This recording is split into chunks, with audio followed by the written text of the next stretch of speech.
ஒரே இலக்கு ஒரே இலக்கு இந்தி திணிப்பை என்றும் এதிর্পোম।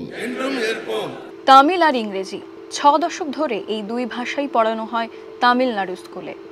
কেন্দ্রের জাতীয় শিক্ষানীতি 3 ভাষা পড়ানোর কথা বলে।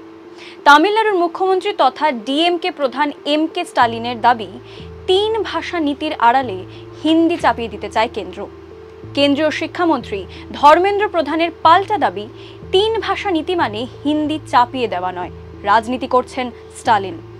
বাংলার মতোই 2026-এ তামিলনাড়ুতেও বিধানসভা নির্বাচন। একটা প্রয়াস তো চলছেই যে যারা হিন্দি চায় না তাদের ওপর হিন্দি চাপাবার চেষ্টা হচ্ছে, দক্ষিণ ভারত বিশেষ করে।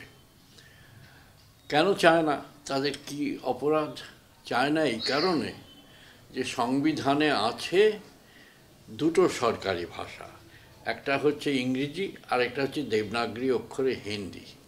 কাজে তারা যদি একটা সরকারি ভাষাতেই খুশি থাকে এবং ভারত সরকারেরও উচিত দুটো সরকারি ভাষারই ব্যবহার করা এবং হিন্দি অকারণে চাপাবার চেষ্টা না করা। যারা চাইবে তারা নিতেই পারে, কিন্তু যারা চাইবে না তারা ওই বিকল্পটা সংবিধানেই আছে যে ইংরেজি ভাষা একটা সরকারি ভাষা, তো তাদের নিজেদের ভাষা এবং ইংরেজি ভাষা এই নিয়ে তারা চালাক।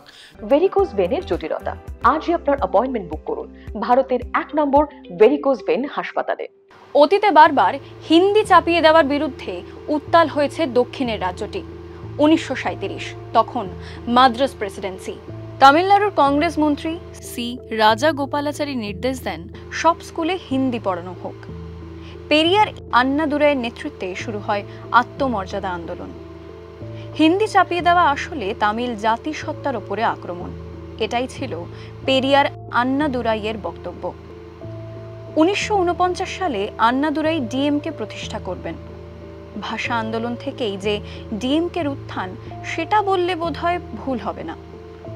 1963 থেকে 1965 তামিলনাড়ু ফের জ্বলে ওঠে হিন্দি চাপিয়ে দেওয়ার বিরোধিতায়।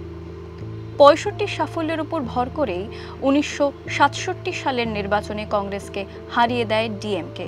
পরের বছর স্কুলে স্কুলে 2 ভাষা অর্থাৎ শুধু তামিল ও ইংরেজি শেখানোর নীতি নেয় ডিএমকে সরকার। বিভিন্ন অহিন্দিভাষী অঞ্চলে যে হিন্দির প্রভাব বাড়ছে তাতে সন্দেহ নেই। সৌজন্যে বলিউড। বাংলার কথাই ধরা যাক, সিরিয়ালের নেপথ্যে সঙ্গীত হিসেবে হিন্দি গান ব্যবহৃত হচ্ছে। বাঙালি বিয়ে করছে হিন্দি বলয়ের আদলে সঙ্গীত উদযাপন করে, সেখানেও বলিউড।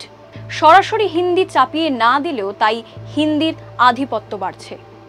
ছোট ভাষার ওপর আধিপত্য কি শুধুই হিন্দির? বাংলা?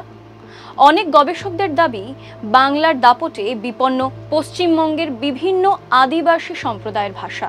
ধরো রাজবংশী ভাষার একটা স্বীকৃতি হয়েছে ভাষা হিসেবে, কিন্তু রাজবংশী ভাষায় সে অনার্স MA পড়ে ডিগ্রি পেয়ে কোথায় চাকরি পাবে? সে ওইটুকু জায়গা ছাড়া।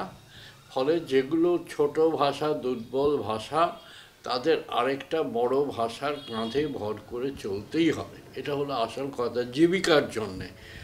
ভাষা শুধুই যোগাযোগের মাধ্যম নয়, এক একটা ভাষার ওপর দাঁড়িয়ে থাকে এক একটা জাতিসত্তা।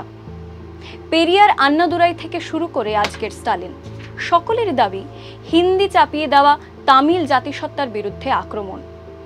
কিন্তু সেই ভাষা জাতিসত্তার আন্দোলনই যখন অন্য ভাষাভাষীর মানুষের ওপর আক্রমণ নামিয়ে আনে।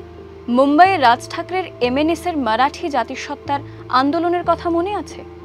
উত্তর ভারতের হিন্দিভাষী গরিব খেটে খাওয়া জনতা MNS কর্মীদের হিংস্র আক্রোশের শিকার হন। যে যার ভাষা বেছে নিন, কিন্তু সেই ভাষাই অন্যের ওপর চাপিয়ে না দেওয়াই সভ্যতার চিহ্ন। আপনি কি মনে করেন? মতামত জানান কমেন্ট সেকশনে।